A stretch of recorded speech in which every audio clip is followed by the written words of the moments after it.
कोलकाता की शाम हमेशा एक अलग सा एहसास लेकर आती है। थोड़ी सी थकान, थोड़ा सा सुकून और उस सुकून के बीच बसी होती है एक ऐसी मोहब्बत जो शब्दों से कहीं आगे होती है। उसी शाम की नरम सी हवा में झनक अपनी बालकनी में खड़ी होती है, ब्लू कॉटन कुर्ता पहने हुए, सिंपल लेकिन ड्रीमी, जैसे किसी अधूरे ख्वाब का खूबसूरत टुकड़ा। और तभी अनिरुद्ध दरवाजे पर दिखाई देता है, थोड़ा थका हुआ। दिन भर की भागदौड़ उसके चेहरे पर साफ झलक रही होती है, मगर झनक को देखते ही उसकी आंखों में एक अलग ही चमक आ जाती है, जैसे किसी ने उसकी रूह को सुकून दे दिया हो। झनक धीमी मुस्कान के साथ अनिरुद्ध की ओर देखती है और कहती है, आज का दिन कुछ ज्यादा ही लंबा लग रहा था, है ना? अनिरुद्ध बस हल्के से सर हिला देता है। उसकी मुस्कान गहरी हो जाती है, लेकिन तुम्हें देखकर सारी थकान जैसे हवा हो जाती है। उस वक्त एक सॉफ्ट सा रोमांटिक म्यूजिक बैकग्राउंड में बज रहा होता है और दोनों धीरे धीरे बालकनी की ओर बढ़ते हैं। बालकनी की ठंडी हवा और कोलकाता के इस प्यारे मौसम में दोनों एक दूसरे की नजदीकियों को महसूस कर रहे होते हैं। इसी सुकून भरे पल में झनक अचानक थोड़ी गंभीर हो जाती है। वह अनिरुद्ध की आंखों में देखती है, उसकी आवाज में एक हल्की सी कंपी होती है, जैसे किसी अनकहे डर को जुबान मिल गई हो। अनिरुद्ध, वह धीमे से बोलती है, तुम सच में मेरी जिंदगी का हिस्सा हो या बस एक ख्वाब बनके रह जाओगे? अनिरुद्ध उसकी आंखों में आंखें डालकर बहुत सच्चाई से जवाब देता है, झनक, तुम मेरी हकदार हो। तुम सिर्फ एक सपना नहीं हो, तुम मेरी हकीकत हो। तुम मेरी इज्जत हो, मेरी चाहत हो, मेरी जिंदगी का वो हिस्सा जिसे मैं खोना नहीं चाहता। झनक की आंखों से आंसू छलक जाते हैं। अनिरुद्ध बिना कुछ कहे अपने हाथों से उसके आंसू पोंछ देता है।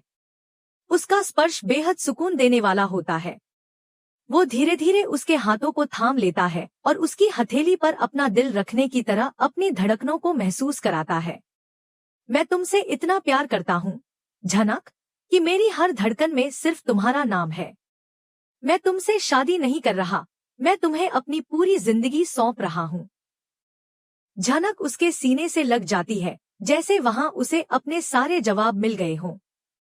उसकी आंखों में प्यार होता है, हाथों में एहसास और दिल में एक अजीब सी शांति। वह पल किसी कविता सा लगता है, किसी अधूरी कहानी का मुकम्मल हिस्सा। लेकिन यह सुकून ज्यादा देर तक टिकता नहीं, क्योंकि प्यार जितना गहरा होता है उतनी ही उसकी परछाइयां भी लंबी होती हैं। उसी शाम जब दोनों एक दूसरे के करीब होते हैं, बिना किसी बोल्डनेस के, सिर्फ इमोशनल क्लोजनेस में डूबे हुए होते हैं, तभी एक नई हलचल की शुरुआत होती है। तनुजा, जो कि घर में झनक को केवल शादी तक सपोर्ट करने की सोच के साथ लाई थी, अचानक सब कुछ बदलता हुआ देखती है। वह देखती है कि झनक और अनिरुद्ध ड्राइंग रूम में अकेले बैठे हैं, डिनर साथ कर रहे हैं और एक दूसरे की आंखों में कुछ कह रहे हैं जो शब्दों से बाहर है। और फिर उस इमोशनल क्लोजनेस की एक झलक तनुजा को मिल जाती है जब दोनों एक दूसरे को हल्के से चूमते हैं। कोई अश्लीलता नहीं, सिर्फ प्यार में डूबा हुआ एक लम्हा। लेकिन तनुजा के लिए यह लम्हा बहुत बड़ा तूफान बन जाता है। उसका चेहरा एकदम सफेद पड़ जाता है। यह क्या हो रहा है?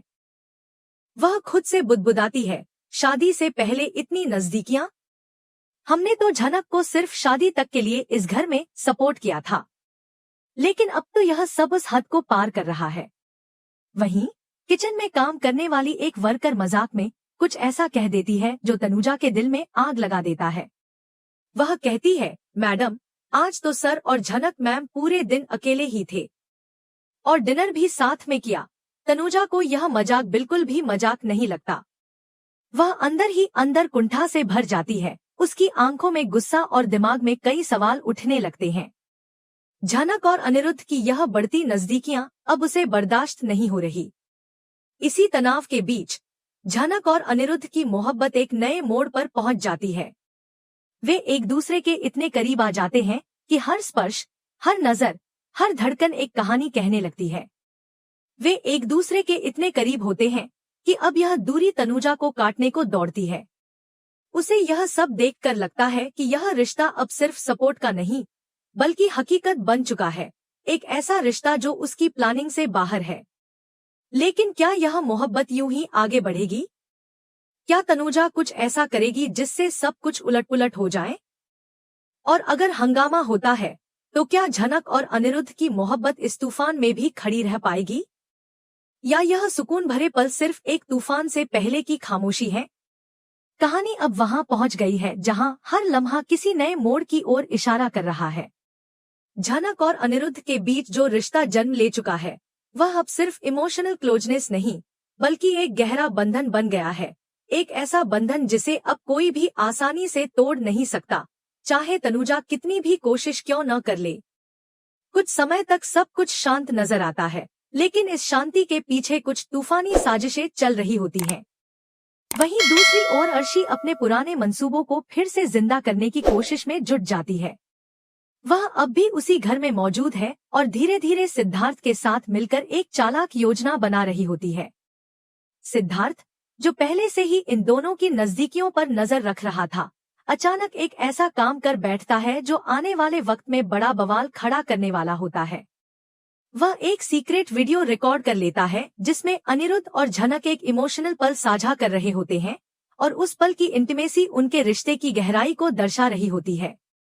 यह वीडियो बहुत जल्दी अर्शी तक पहुंच जाती है और उसे देखकर वह आग बबूला हो उठती है। उसकी आंखों में जलन और बदले की भावना साफ दिखाई देती है। वह गुस्से में भरकर कहती है, अब आएगा मजा।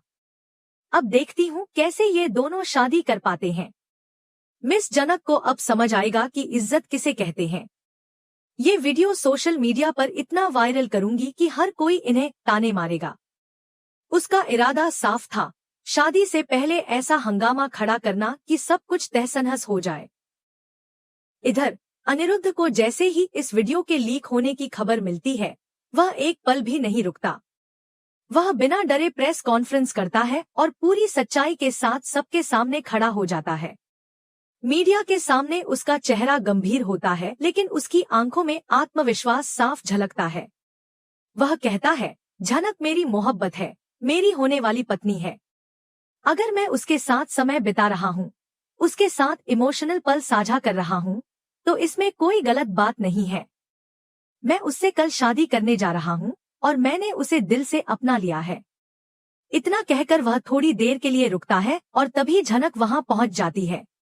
वह अनिरुद्ध का हाथ थाम लेती है। उसकी आंखों में कोई डर नहीं होता, बस सच्चाई और प्यार होता है। वह लोगों की तरफ देखकर कहती है, हमने कुछ गलत नहीं किया। गलत वही होता है जहां नियत खराब हो। हमारा रिश्ता प्यार, सम्मान और समर्पण पर बना है।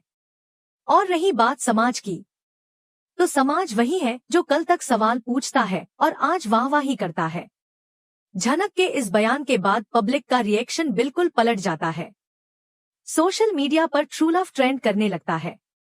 लोग कहते हैं, जोड़ी हो तो ऐसी हो। ट्रू लव जजमेंट से परे होता है। एक के बाद एक फैंस और पब्लिक की सपोर्ट से माहौल पलट जाता है। सब उनकी ईमानदारी और प्यार की तारीफ करने लगते हैं। लेकिन कहानी यहीं खत्म नहीं होती। जहां प्यार होता है, वहीं रुकावटें भी जन्म लेती हैं। तनुजा, शुभ और सोसाइटी के लोग अब इस बात को लेकर परेशान हो उठते हैं। शुभ थोड़ा नरम दिल इंसान होता है। वह कहता है, हो सकता है हमारी सोच पुरानी हो, लेकिन अगर अनिरुद्ध खुश है तो उसे उसकी मोहब्बत से दूर करना गलत होगा। उसे जाने दो, तनुजा, शांत रहो। तनुजा हालांकि बाहर से कुछ नहीं कहती, लेकिन उसके भीतर का द्वंद्व साफ नजर आता है। वह झनक को देखती है, कंफ्यूजन और संकोच उसके चेहरे पर साफ होता है। सोसाइटी और रिश्तेदारों की बातों का असर भी दिखाई देता है। कुछ लोग झनक के चरित्र पर उंगली उठाने लगते हैं। एक रैंडम रिश्तेदार कहता है, शादी से पहले इतना क्लोजनेस? यह लड़की किस खानदान की है? लेकिन झनक किसी भी तरह का जवाब नहीं देती। वह बस एक ठहराव के साथ उन लोगों की तरफ देखती है और फिर अपने आत्मसम्मान के साथ वहां से चली जाती है। वह जानती है कि जवाब शब्दों से नहीं, कर्मों से दिए जाते हैं। एपिसोड यहीं पर खत्म नहीं होता, बल्कि एक धमाकेदार मोड़ पर आकर रुकता है। अगले दिन शादी का दिन होता है। मंडप सज चुका होता है। अनिरुद्ध दूल्हा बनकर तैयार खड़ा होता है, लेकिन झनक दिखाई नहीं देती। सब हैरान होते हैं। अर्शी, जो इस सब की जड़ है, अब खुलकर सामने आती है। उसने झनक को धमकी दी थी, अगर तूने शादी की तो तेरा प्यार तबाह कर दूंगी। अब सवाल उठता है, क्या झनक वापस लौटेगी? क्या वह अनिरुद्ध को मंडप पर अकेला छोड़ देगी, या फिर उसका प्यार उसे वापस खींच लाएगा? क्या अर्शी की साजिश कामयाब होगी, या फिर झनक और अनिरुद्ध का सच्चा प्यार हर रुकावट को पार करेगा? इस वक्त पूरा माहौल सस्पेंस से भर जाता है। हर किसी के मन में सवाल उठते हैं, क्या अब प्यार जीत पाएगा या फिर नफरत अपनी जगह बना लेगी? शादी का ट्रैक पूरी तरह तैयार है और अब जो कुछ भी होगा वह पूरी कहानी को नया मोड़ देगा। आने वाले एपिसोड में हमें देखने को मिलेगा कि कैसे सारे राज सामने आएंगे और झनक व अनिरुद्ध की मोहब्बत को समाज, साजिश और सच्चाई के बीच से गुजरना पड़ेगा। तो अगर आप जानना चाहते हैं कि यह कहानी किस दिशा में जाती है तो अगले एपिसोड का इंतजार कीजिए।